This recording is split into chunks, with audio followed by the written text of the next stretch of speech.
Tingnan naman po natin yung pasilya ng tandang.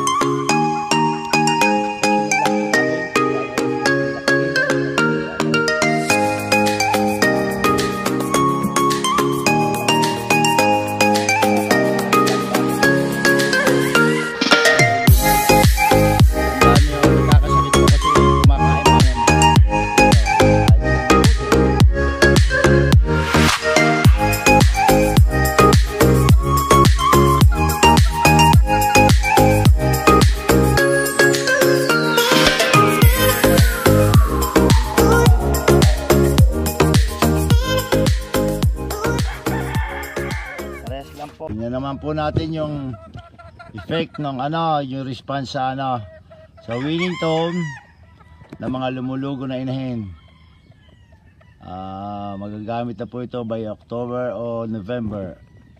Ito po lamang ang pakain niya. Winning tone, wala nang ihalo pa kasi balansyado na.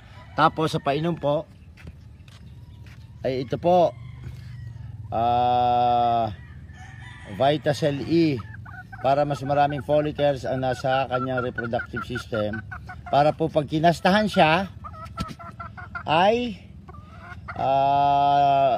marami ng similya from the inahin ang sasalubong sa similya ng tandang. Inspeksyonin lang po natin kung paano nila kainin at kung gaano pagana nila kainin. Tingnan po natin sa hen, kahapon po ay sa tandang o sige, yan natin kung magana siyang kumain. Yan po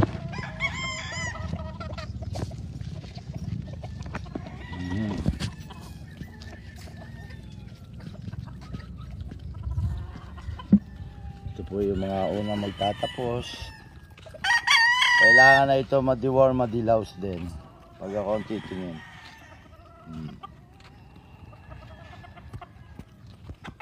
Tingnan nyo po, gusto na kayo na hindi po yan nagtitira, sinasaid. Mga proven hen na ito na nakita nyo na rin na nagdaan. Parehas lang po, parehas lang naman ang ang kinakain nila sa tandang pag ganito naglulugon. Ang tanging pinagkaiba lang naman nila yung reproductive system Kumbaga ang inahen ay may matres po ito. Siya ang magbubuntis, siya ang magnonori sa kanya magiging anak o sa tao, pero pag sa itlog siya magpuproduce. So dapat po alagang-alaga rin sila. Sila magkikiri ng sanggol kumbaga sa tao.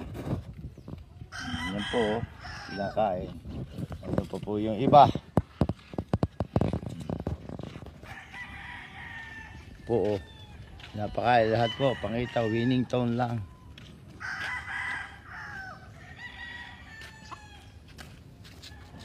Ayan po.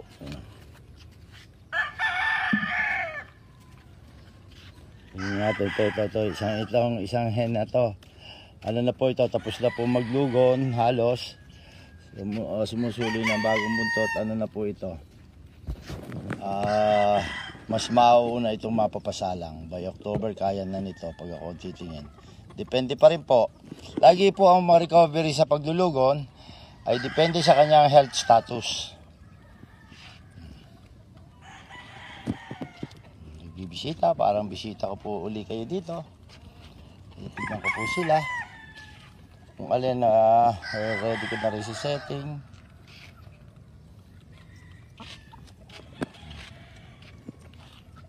Po natin pula-pula na ba ang mukha.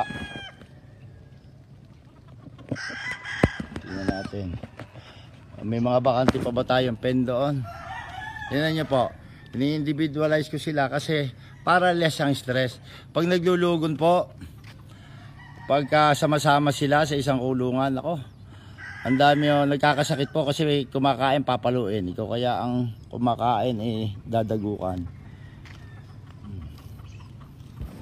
Wala po tayong ginagawa, kaya tayo nagsishare. Tingnan mo, kinakain nila mabuti. Ito po yung mga ibinlag ko sa inyo kahapon ng mga tandang na pinapalugunan.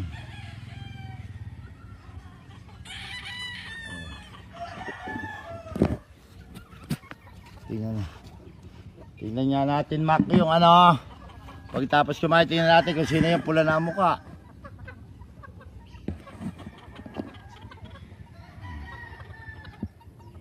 Kasi namumula mukha niya. Kasi na-activate po yung hormone sa katawan niya pag may tandang. Kumbaga meron siyang bumibili sa sirkulasyon ng dugo kasi may nilalandi siyang lalaki. Kaya iba pa rin po yung ang inahin kahit naka-individualize ay may naririnig na tilaok ng manok. Tandaan niyo po yon. Nakakatulong po yon para mas mabilis siyang kumbaga maging fertile po sa tao. Siyempre nature niya yun eh. Kumbaga nagpapaganda siya eh dahil may tandang na nakikita. O tingnan nyo, ina-attract na nila yung tandang na nasa likuran nila. Gusto po nila yon. O yun po kaganda sa Wellington. Panlalaki na, pambabae pa na naglulugon. Pwede na natin individualize ulit, kuya, no? Ito po, senior ko lang po sa inyo. Nag-update lang po tayo. Ika 39 days na ng trial na Wellington sa babae at sa lalaki.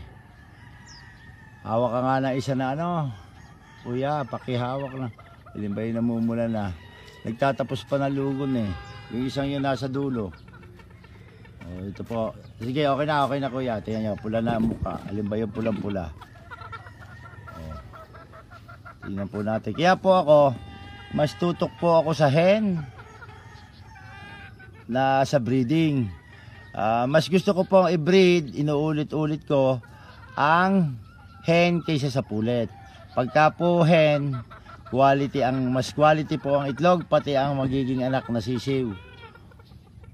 Pagka po kasi pulet, minsan maliit lang sisiw, tuyo, sisiw, dehydrated, pag napisa.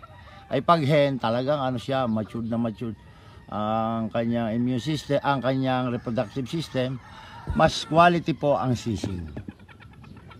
Sa experience ko po yun. Kaya nga po lahat na isinishare ko sa inyo, yung opinion at experience ko, pwedeng paniwalaan sundin, at pwede rin pong hindi. Sa Progressive Poultry Supply Corporation, tamang nutrisyon para may proteksyon.